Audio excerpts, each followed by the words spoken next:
Hello and welcome to the Future of Work podcast by allwork.space. I'm Jo Mernier, and today I have the privilege of speaking with Kelly McEachern, who is the Senior Interior Designer in the Perkins&Will Austin Studio and a regional resource for the firm focused on workplace strategies. First, I'd like to give a quick shout out to our podcast sponsor, Office R&D, who helps make these episodes possible. Office R&D is a leading management platform that can help flexible space operators free up valuable time by automating admin tasks and helping them make data-driven decisions so they can spend more time focusing on growing their brand and engaging with their community. So if you're a flex space operator, head over to Office R&D to book a demo with the team and try it out for yourself. Okay, now I'm really looking forward to this conversation because design impacts all of us. Whether you use the office once a month or every day, we all interact with these spaces in some form or other. And the best spaces are the ones that quite simply give us what we need to get our jobs done. Kelly's work is focused on enhancing the pre-design discovery phase of each project to align the client's unique business strategies and goals with the planning and design. Creating beautiful interiors just isn't enough. A workspace must reinforce an organization's culture and values with human-centered solutions to connect the users and their specific work functions. So if you're wondering how that all works in practice, and also how it connects to the future of work, you're about to find out. So welcome, Kelly, and thank you for joining us on the podcast today. Thanks so much for having me. Okay, right, we'll dive straight in. First of all, I wanted to dig a little bit deeper into your workplace design focus. And as we know that design is much more than just a pretty space, but for those of us who don't see what goes on behind the scenes and in the early stages of the design process, can you tell us a little bit about your focus on the pre-design discovery phase and what that means? Sure, absolutely. Well, I am an interior designer by practice and by education. But at Perkins&Will, we've also got a very in-depth research group, workplace strategy team that helps kind of bring all the pieces and parts together for, again, that, of course, beautifully designed space, but one that functions and is a direct response to the individual organization and their team members and their specific workplace needs. So our process really dives deep into discovery, understanding not only the organization, but the type of work that is conducted, and what these team members really need day in and day out to perform their best. Mm-hmm. So you must spend quite a lot of time with the teams beforehand, just finding out exactly what they need and how they work before you can then present solutions to them. Yes, absolutely. We've got a series of tools and interaction opportunities for different team members at different levels, including a change management process that really helps us bring all of the individual user types along in the decision process, and the what to expect and how are we doing along the way, and where do we need to make some modifications or adjustments. Yeah, okay. And you mentioned before that a lot of your work is about human-centered solutions. And to me, that feels like you really start with the people, you figure out what they do and what they need from their environment, and then you sort of build the space around them almost from the inside out. Is that it in a nutshell? Yes, pretty much. We've been working quite a bit with understanding different user type categories, what that means to the space that needs to be provided, and really catering those descriptions and results to exactly the specific team, the products or process that they work through, as well as, how we reinforce the larger overall goals and vision for the organization. Mm-hmm. Yeah. And how much does data play a role in that? I know that my colleague Frank Cottle would always ask that question because his mantra is get the data, because it's the data that tells us how the space is being used, how we interact with it, and that informs all the future planning and design decisions. So how do you use it in your work, and how does it drive the planning and design of a space? Yes, absolutely. Data-driven results is really how we will come to a solution that helps us kind of take some of the guesswork out of the process and the recommendations.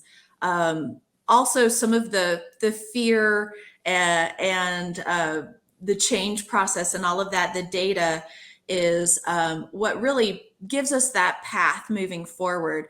So what's interesting is we have a lot of different data sources, benchmarking, kind of the latest and greatest that our clients are doing, and what we're helping, internationally and nationwide, what we are doing for different client types, as well as surveying our end users and all of their team members, and also workshopping and really coming up with some ways that we can discuss, not just throwing questions out and getting the responses back, but really work through some topics together. And then I think the important part is taking all of those things and cross-referencing, comparing, seeing if we got different results from a survey versus a workshop. And often we do when you have the opportunity to discuss rather than just answer questions. You might see that the data really leads you in new and different directions. And we love that process to really understand how it unfolds. Yeah. So you could start with one idea and end up with something completely different based on all the different workshopping. That was a term you used. What does that actually mean? What is that? So we can either, we often do leadership workshops, which is where we get together and really almost work out all of the topics, discussions. We discover some things that maybe the organization didn't even know they wanted to do. And highlight ways we can really make improvements, what should change, what should stay the same, what culturally needs to be the focus, and how we can really engage team members in the process.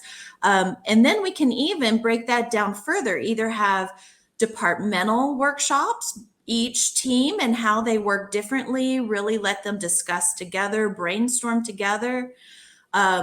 These sessions, it's really important not to come in with predetermined solutions or ideas, but just let these individuals discuss and come up with the ideas that are really most relevant to them and their work. So we've even had some opportunities to workshop with every last team member in the organization. So that meant breaking it down to several different sessions. And, especially in the change management process, hear from everyone. What are the concerns? What do we need to address?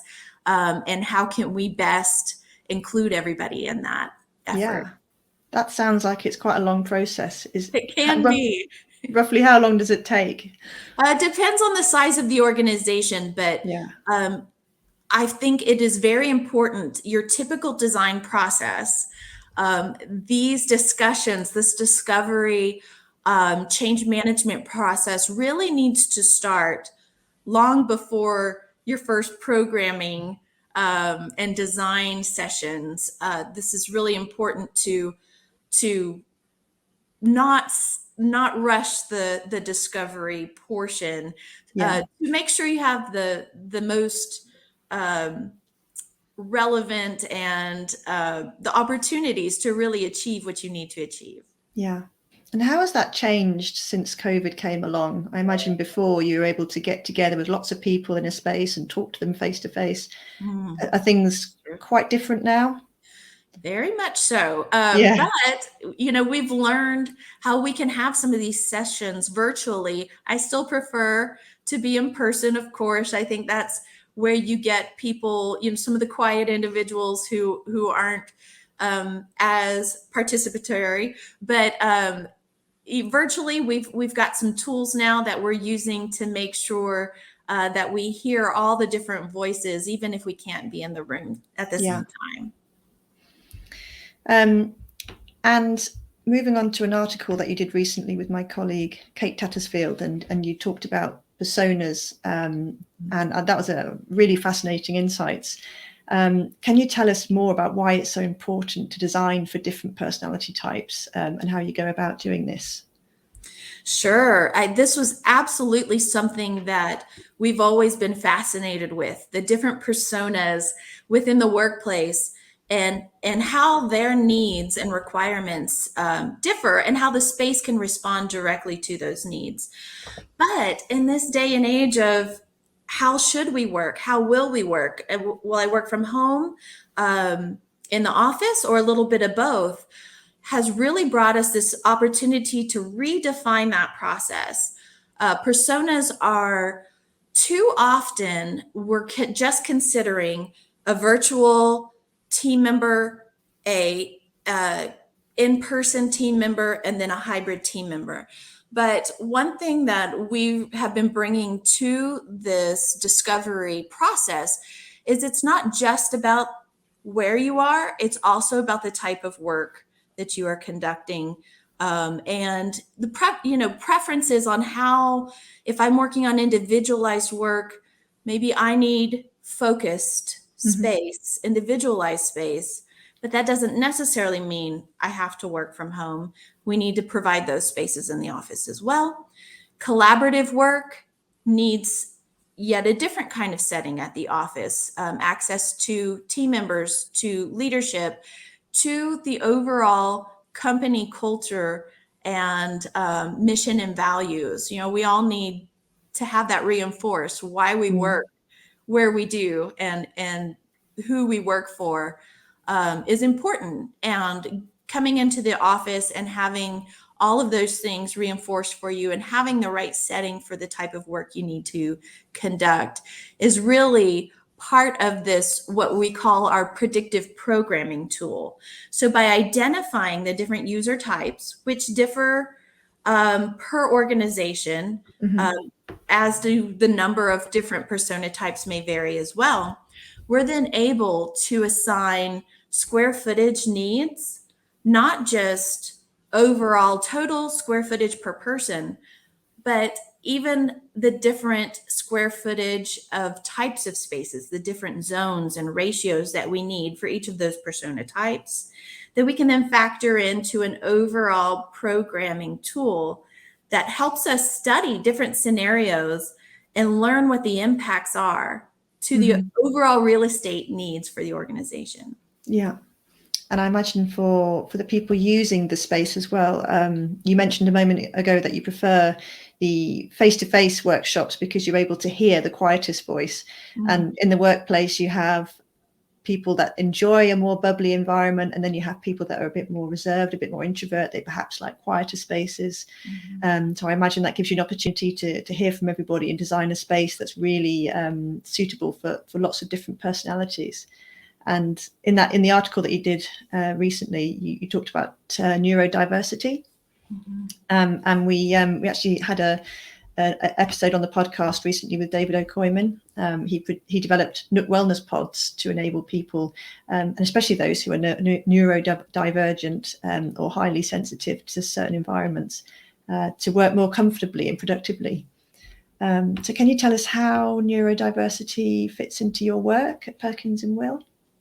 Yeah, absolutely. I think overall, this last 2 years has really given us an opportunity to rethink the workplace in ways that allow us to create a better work environment with new considerations that maybe should have been done a long time ago. But agile working and variety within the workplace, again, has been something we've always been interested in. But we're seeing now, with the change in how many people are in the office and what kind of work is being conducted in the office, it's all the more important to create a variety and choice about work settings. This allows us to really think about diversity, and creating opportunities for a variety of different user types. So having those spaces where you can close a door, get some focused work done in a quiet space, and not have a lot of hustle and bustle around your open office environment, but really creating these zones that respond to different types of work needs is really important. Access to natural light, to quiet, to a place that you can have solidarity with team members or alone. And of course, collaboration and even social settings. A lot of opportunities there to meet a lot of different needs for different individuals. Yeah. And given the situation we're in right now, I should imagine in your line of work, you have to be extremely adaptable.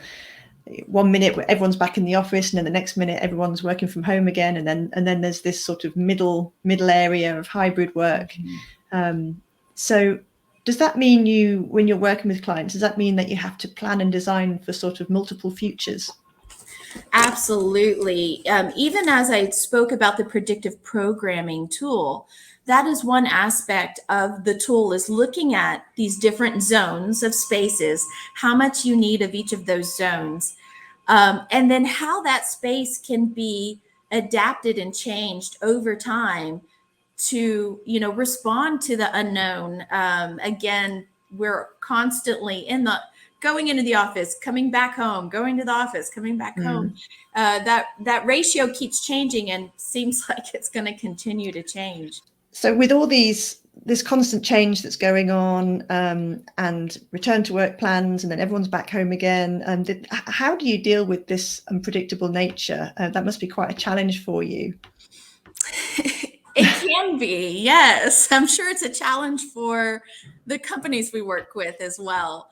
But I think as we really look at these tools we're providing, it puts us a step ahead in anticipating change and adaptation. And overall, lots of products have come on the market that allow us some of that flexibility and changeability of the work environment. But I think some of the challenges that we have seen in the built environment is, how to have those power solutions, technology solutions, air distribution that allows us to be flexible with the spaces we provide.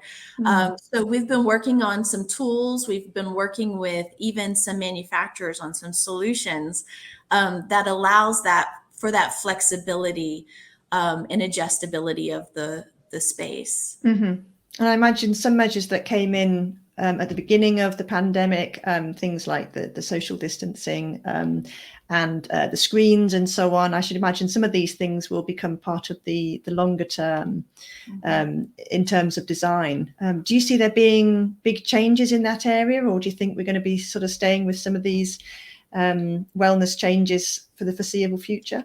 I would love to see us kind of stay consistent and really learn from this last few years, the change we went through. I'm excited to see a little more space, a little more diversity of space types in the work environment. I'd love to see those seas of workstations and benching stations, a little variety, a little mixing it up. So as we see some seat sharing, coming in and using a different type of space, not an office or a workstation every day. I'm really happy to see just some beautiful office environments that aren't just rows and rows and rows of desks. Yes, definitely. Me too. And in your own company at Perkins&Will, how are you adapting your own workplaces to enable your colleagues and employees there to keep working and to keep working in a way that's comfortable for them? We've really allowed some flexibility and changed our approach as far as allowing individuals to come into the office to conduct those tasks where they need to have an in-person meeting. They need to use the materials library. That's very important in our line of work, or technology or what have you. But if you have, several calls that is best suited from a remote location, such as your home, we think that's great. Find the right setting for the task, whether that's a variety of settings within the office, at home, or even in a third place. Yeah, absolutely. And one, I was reading an article earlier, and something that you mentioned was that if we can put a positive spin on the experiences of the past couple of years, it's that we have a real opportunity to create a better normal. And I think that's just such a great way of looking at it, because like you say, one thing we've all benefited from is this extra flexibility, and it's really put the spotlight on, we're human beings and we crave the social interaction with each other and the spaces that enable that. But we also sometimes need a quiet place to just retreat to and go and get work done, meet a deadline or something like that. So I think this ability for people to move around more and go to places that suit their needs and their personality, the fact that we've now been pushed down that road is only a good thing. Yeah, I absolutely. I do love that quote. A new and better normal is what we all needed. It was time. It was a painful way to go about it, but we're here now. So, really in looking back at the different stages we've all gone through, either end of the spectrum is not ideal. Kind of being forced to work or conditioned, I should say, not forced, conditioned to work at your desk all day, regardless of the type of task you have to perform, is not ideal. Working from home all day, every day, not really ideal either.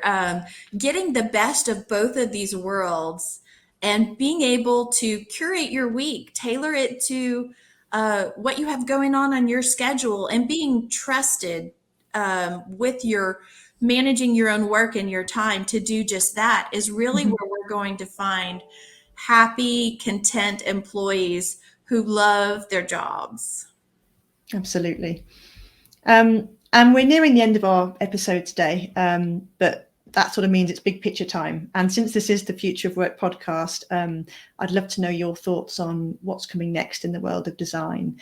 And given where we are right now and how you see things evolving over the next few months and the next couple of years, what are your thoughts on that? Do you have any takeaways for us? Sure. I think we are at a point where if we do this right, we prove it successful. We have the right technology, the right tools, the right attitude. We really will have better work environments moving forward, better organizations moving forward. What I think is really important is not to try to force old ways in this new work environment, but really to allow adaptation, allow change and adjustment to happen naturally, and be ready to make mistakes and be ready to make further adjustments. We're going at this the best we can, and we'll learn along the way. We need to respond to those learning opportunities, and be ready to pilot an opportunity here, pilot a new work model, and check in with people. See, is it going well? What would you change? And allow change. If I have team members who've decided they're coming in to work into the office 2 or 3 days a week, and later we decide either for their own preference or production levels are not what it should be, be ready to make those adjustments and allow team members, to know that this is a process, an evolving process. And so we're not committing to anything. That's the great thing about this flexibility and adaptability is we can allow it to organically develop into the right direction.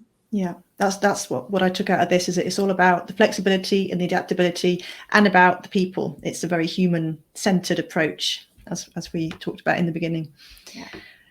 Well, we are just about time to finish. So thank you, Kelly, for taking the time to come and chat with us today. I've really enjoyed it. And before we go, could you please tell us how our listeners can connect with you and find out more about Perkins&Will? Sure. Yeah, absolutely. Perkins&Will is a large international firm with a lot of different practice sectors, mine being workplace strategy and corporate interiors. Perkinswill.com, as well as on Instagram, Perkins&Will. You can find us there. Love Brilliant. to connect. Fantastic. And just before we go, just to say that the article we mentioned earlier about work personas, that's on the allwork.space website, and we'll also include it in the resources section of this episode. And once again, thanks so much to Office R&D for sponsoring this episode and making them possible. And that's it. So thank you, Kelly. Have a wonderful rest of the day, and we hope you'll join us again soon. Yes, I'd love to. Thank you so much. Thank you. Speak to you soon. Bye-bye.